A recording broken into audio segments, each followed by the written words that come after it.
Hi, this is Dave Jacobs of Small Church Pastor, and you're listening to another edition of Minipod. No fluff, just good stuff in under 5 minutes.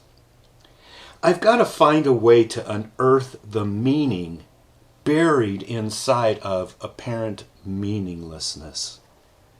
In the ministry, it's easy to feel that much of what we do is meaningless, especially if we or our church are experiencing a dry time. If the church isn't growing, or worse, if it's declining, if people seem indifferent, uncommitted, or resisting our attempts to bring about change, much of what we do can feel meaningless.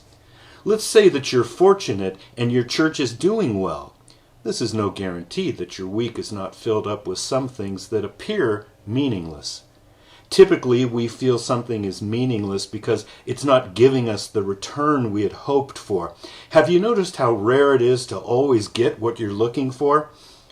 Meaninglessness is part of the ministry. Therefore, I've got to learn how to unearth the meaning buried in meaninglessness. There's always something helpful below the surface of those things I do that look like a waste of time. Always. Sometimes meaninglessness is an indication that we're doing something the Father never asked us to do. Sometimes meaninglessness is an indication that we've not given the meaning enough time to surface on its own. Sometimes meaninglessness is an indication of the Father's activity in our souls as He watches to see how we're going to handle meaninglessness. If you sit with the Father and bring to Him your meaninglessness, if you sit and wait and listen, I know that He'll begin to show you the meaning buried in your meaninglessness. Give time to God so that He can unearth the meaningfulness.